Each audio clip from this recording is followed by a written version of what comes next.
When the first shadow moved across the plain, no one understood how close ruin already stood. Before the early light settled on the hills of Phrygia, every man sensed the day waiting to twist fate in its grip. Who holds the line when the world begins to circle around them? How fast can hope travel across open ground when allies are miles behind? What breaks first, the shield wall or the silence inside a soldier's mind? And how far can resolve carry men who have never fought an enemy that moves like smoke? Bohemond of Taranto, sharp-eyed and steady, balancing caution against the fear of being outpaced. Kilij Arslan, returning with vengeance in his heart, determined to shatter the invaders with precision and pride. Godfrey of Bouillon, disciplined as stone, marching with the quiet force of a commander made for pressure. Raymond of Toulouse, hardened by long years of war, ready to push his men to the edge if survival demanded it. Welcome to PastFrame, where real history speaks in the voice of courage and memory. The 1st of July, 1097, opened over the dry plain west of Dorylaeum with a deceptive calm, the kind that settled softly across the soil before rising heat could sharpen the edges of the day. The early breeze carried traces of dust from the roads carved by merchants and armies across centuries. Rolling hills surrounded the plain in long, uneven arcs, giving the land a shape that felt open yet strangely watchful. The Crusader vanguard advanced through this quiet, unaware that the plain was about to become the tightest noose they had ever stepped into. A thin tension stirred beneath the surface. Bohemond of Taranto rode near the front, his gaze shifting constantly between the ridges to the east and the broad marshy flats near the tributaries of the Sakarya River. He had marched through too many lands to trust silence. The air felt wrong, thicker than usual, as if something in the land exhaled slowly while waiting for the next breath to cut short. What would you do if the horizon itself felt like it was hiding teeth? Scouts had been sent ahead before dawn, but they had not returned. Their absence pressed on Bohemond like a tightening strap. He slowed his horse briefly, studying how faint streaks of dust rose from certain points along the ridge. Too faint for an entire army, too subtle for merchants, too deliberate for chance. Suspense crept between the hills. The vanguard stretched forward across the plain, separated by several hours from the massive Crusader main host still winding its way through narrower passes behind them. That gap, almost invisible on a map, became a canyon on the battlefield. Bohemond understood this better than anyone. If danger came now, they would face it alone. He shifted in his saddle. Something moved on the ridge. Sunlight flashed, not the glint of stone. Something sharper, something controlled. No one expected the stillness to collapse. For an instant, the world hesitated, as though sucking in breath before a scream. Then the ridge erupted. Seljuk riders burst over the crest like a living flood, bows drawn, voices raised in fierce cries that cut through the air. Horses thundered down the slope at terrifying speed, their hooves sending up rolling waves of dust that swallowed the early light. The first volley fell like a shadow made of iron. Arrows rained into the Crusader front ranks, striking shields, armor, faces, and horses with relentless force. The sound was a violent rush, a tearing wind mixed with the crack of metal pierced by hardened shafts. Men cried out, horses reared, shields jerked upward in frantic reflex. Dust rose in choking spirals. The Turks fanned out across the plain with fluid precision, creating a crescent of riders that circled the vanguard in tightening arcs. Their bows bent again and again, each release sending death into the cluster of Western warriors struggling to understand how quickly the world had flipped. How long can discipline survive when fear arrives faster than thought? Bohemond shouted for his men to pull back toward the marshy ground, where the open plain narrowed and wagons could be dragged into a defensive line. But the Turks moved with predatory timing. Every retreating step was met with renewed volleys. Every attempt to form a countercharge dissolved as Seljuk riders opened their formation, then closed it again from new angles. Suspense tightened around every heartbeat. The plain echoed with screams of men and horses. Heavy Crusader armor had protected them in sieges and European battles, but on the open plains of Asia Minor, it became a burden under relentless arrow fire. Dust stung their eyes. Sweat rolled beneath helmets. Air grew thin under shields raised non-stop to intercept arrows coming from every direction.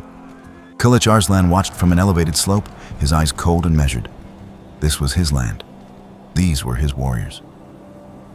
This morning, he intended to crush the vanguard before the rest of the Crusader host could intervene. He had suffered humiliation at Nicaea. Today he meant to repay it. The day was about to twist. The Crusaders fell back toward the river branches, mud sucking at their boots. Infantry closed ranks, shields locked. Knights who attempted forward charges found themselves isolated in moments, surrounded by riders who loosed arrows at point-blank distance before darting away with effortless mastery. Every failed charge drained morale. Every volley carved the ring tighter. Wagons were dragged into a rough semicircle. Horses were tied behind shields. Men crouched in the bitter mud as arrows struck like rain against rooftops. The earth quivered under the speed of circling riders. The heat grew harsher by the minute, turning armor into burning shells that trapped sweat and fear alike. What happens inside a warrior when the world spins around him like a tightening wheel? The Turks increased pressure. Their arrows found the smallest weaknesses. Horses collapsed in the mud. Shield edges splintered. Bodies piled in narrow spaces between the wagons. The Crusaders felt the air closing around them. Panic hovered like a living presence, waiting for a single mistake to let it loose. The line held, but only by threads. On the high ridge, Kilij Arslan saw what he wanted. The Crusaders were isolated, pinned near the marsh, with no room to maneuver, no ability to charge, no hope of escape. His archers continued their rotation, never staying long enough in one spot to be targeted. His cavalry darted in at chosen intervals, testing weak points, pushing the defenders closer to collapse. The next moment threatened to break the balance completely. Far across the plain, the main Crusader host marched through rising heat. Sunlight shimmered on mailcoats. Horses sweated beneath heavy loads. Priests walked among the ranks, murmuring prayers for endurance on this difficult stretch of the Anatolian plateau. But slowly, faint sounds began to reach them. A rhythmic pounding carried by the wind. Men turned their heads. Another faint echo. Another pulse in the air. Godfrey of Bouillon stopped walking. He listened intently, not with confusion, but with growing certainty. The sound was unmistakable. The thunder of hooves, the clatter of metal, the sharp cries of battle carried across several miles of open country. Suspense crackled through the ranks. Then came the message, arriving on a horse staggering from exhaustion. The vanguard had been ambushed. They were surrounded. They were barely holding. What choice would you make if every step you delayed cost another life? Godfrey commanded his men to accelerate. Shields lifted, spears angled. The heavy infantry pushed forward with the grim determination of men marching toward a fire that threatened to consume their own comrades. Raymond of Toulouse, hearing the same report, barked orders to pick up pace, his forces pushing across rough patches of ground that slowed their progress but could not break their urgency. The air trembled before the coming charge.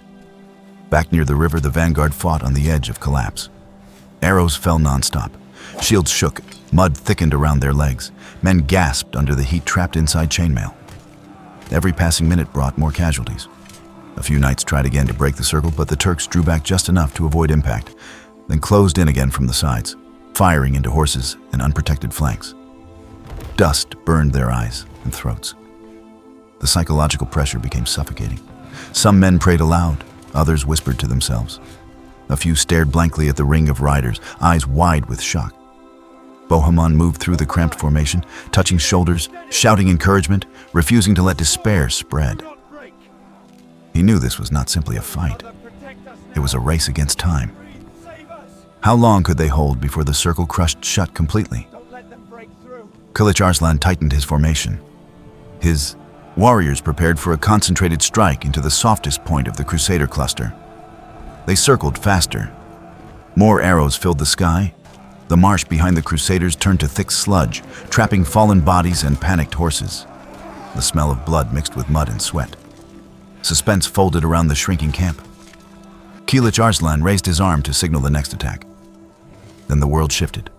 A distant roar rose from the west, a sound too loud to be wind, too heavy to be thunder. No one expected what happened next.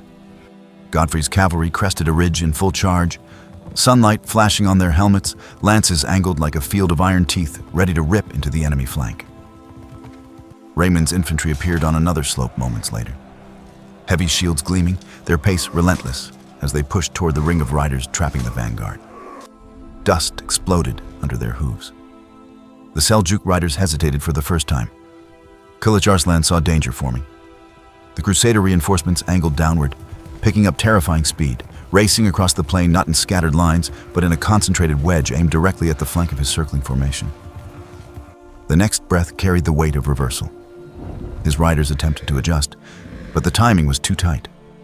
Godfrey's charge slammed into them with crushing momentum, breaking the rhythm that had sustained hours of dominance. Horses collided. Men fell. Seljuk archers tried to fire while turning away, but confusion rippled through their ranks. How fast can a tide turn once fresh strength arrives? Raymond's infantry joined the assault from the other side, tightening pressure on the Turks. The vanguard, seeing the moment arrive like a rope thrown to drowning men, surged outward with renewed ferocity. Bohemond shouted for a unified push, shields raised, spears thrust. Wounded horses stumbled into the fray. Every survivor added weight to the turning wave. Suspense shattered into chaos. The Turks fought hard, but their advantage collapsed under converging pressure. They tried to disengage. Pulling back toward the ridges with backward archery fire meant to slow pursuit. But the Crusaders pressed relentlessly. Dust clouds rolled in great curtains. Shapes blurred into silhouettes. The sound of combat peaked in a storm of hooves, steel, screams, and snapping bowstrings. The day had twisted fully. Kilij Arslan ordered a retreat, knowing the risk of being encircled himself. His riders peeled away in controlled waves, still firing with disciplined precision, but unable to restore their earlier dominance. The Crusaders followed far enough to ensure the withdrawal, but not so far as to risk falling into a second trap. The plain slowly fell back into uneasy quiet. The Battle of Dorylaeum was over, but its remained suspended in the minds of every man present as they turned to their wounded, their dead, and the broken earth that had nearly swallowed them before. Salvation arrived through dust and thunder and the desperate courage of those who ran toward the fire instead of away from it. Quiet settled over the field. Not the peaceful quiet of dawn, but the heavy quiet that follows catastrophe narrowly avoided. The plain, moments ago alive with arrows and hooves and the fierce cries of men fighting for breath, now lay marked by churned earth, shattered shields, broken arrows, and the bodies of warriors who had stood in the tightening ring until reinforcement burst it apart. Dust drifted slowly through the air, hanging like a memory that refused to fade. Suspense clung to the wind like a last echo of fear. The survivors in the vanguard moved as if waking from a nightmare. Men staggered through mud and blood, searching for familiar faces, calling out names that dissolved into the hot air. The marshy ground around them sucked at their boots, holding remnants of the chaos that had nearly consumed them. Some fell to their knees, not out of weakness, but because the weight of realization crashed down on them all at once. They had lived through a trap designed to erase them. What remains inside a man who has seen the circle close and somehow lived? Bohemond of Taranto walked slowly through the wreckage of his formation, his armor dented and stained, his voice low but steady as he spoke to the men who still stood. He clasped shoulders, steadied trembling hands, checked on wounded knights whose armor had to be cut away before their injuries could be reached.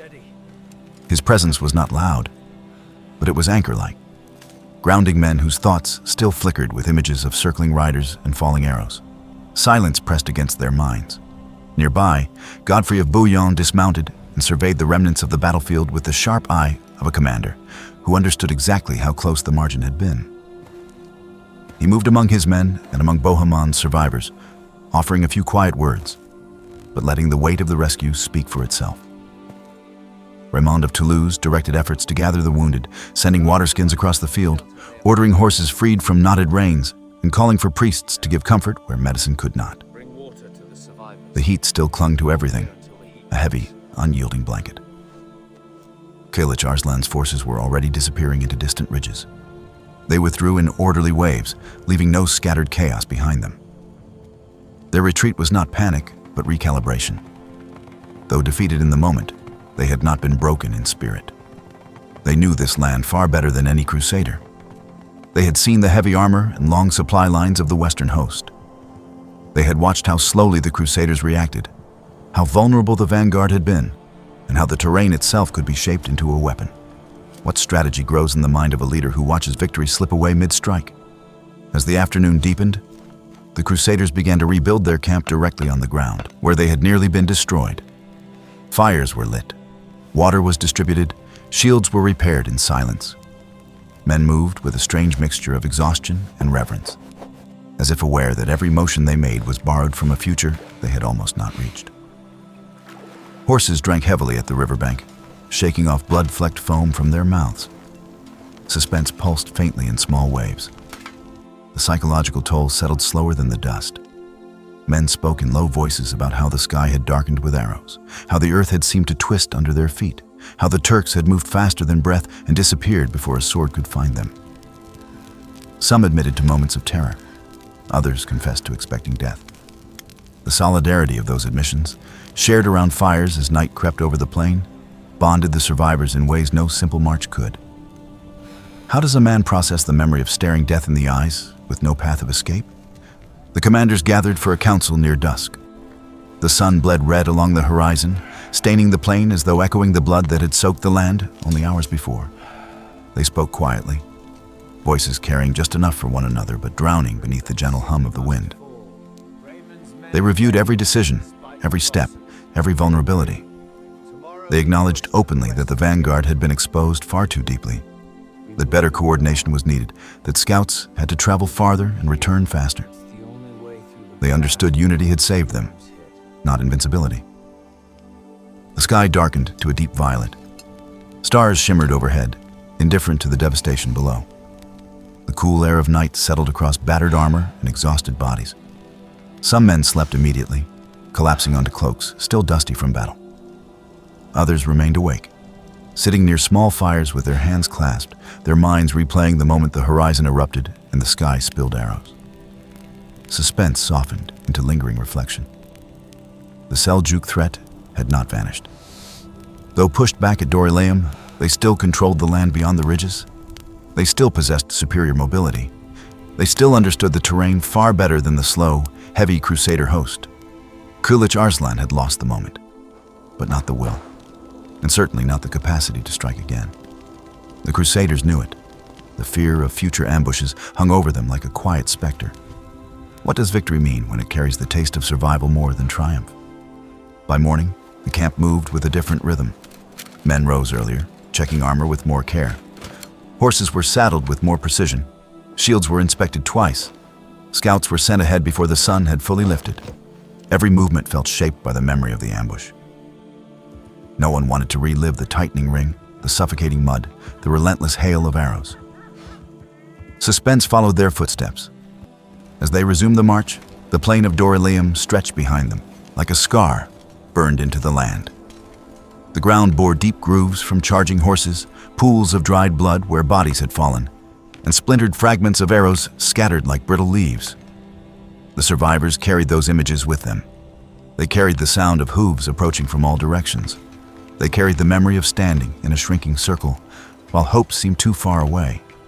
The memory traveled farther than any soldier's stride. The march continued eastward through the harsh landscape of Asia Minor. Valleys narrowed between jagged ridges. Plains rolled under the harsh July sun. Grass grew sparse. Water sources became precious. The Crusaders moved with caution now, scanning every ridge, every shadow, every patch of brush where riders might hide. The memory of Dorylaeum had sharpened them. It had also humbled them. How do armies transform after surviving a day when fear carved itself into their bones? The Turkish scouts kept their distance, riding along distant ridges, watching with the patience of hunters studying their prey. Kilij Arslan was not finished. His strategy would evolve. His aim was not a single crushing blow now, but a campaign of disruption, exhaustion, and attrition. He would strike again where the land offered him shadow, speed, and angles the heavy Crusaders could not match. Silence stretched across the plains, but silence no longer felt safe. The Crusaders marched on, strengthened not by victory but by the deep knowledge of their own vulnerability. Dorylaeum had shown them what Anatolia could do, how swiftly the land could come alive with danger, how quickly the sky could darken with arrows, how narrow the line was between survival and destruction. It had also shown them something else, that even the fiercest ambush could be endured when unity held, that reinforcements could arrive in the last breath before collapse, that courage could last long enough for salvation to appear through dust and heat, like a force summoned from the horizon. What do men become after realizing that courage can outlast even the sharpest ambush? The survivors carried this lesson in every step as they moved deeper into the unknown. The path ahead stretched long and treacherous, leading toward cities, valleys, mountains, and conflicts still waiting beyond the bend. But the memory of Dorylaeum shaped them into something harder, something more aware, something capable of standing again even when the land turned hostile. Suspense flickered with each sunrise, and though they left the field behind them, the echo of hooves, the hiss of arrows, the crashing roar of the Seljuk charge, and the thunder of their own reinforcements stayed within them, etched into their spirit like a scar carved by destiny. For no man who lived through Dorylaeum ever forgot how the plain had closed around them, like a great tightening jaw, and how the jaws opened again only because those behind them had chosen to run toward the storm, not away from it. Dorylaeum became the moment when courage stood against collapse and survived by a thread. It showed how a scattered host united under pressure can rise from the edge of ruin. It reminded every man that salvation sometimes arrives in the final breath before defeat. The plain they left behind shaped the road ahead, a quiet witness to the truth that resolve can outlast ambush and fear. If you believe in truth told through courage and memory, subscribe to PastFrame where history breathes again.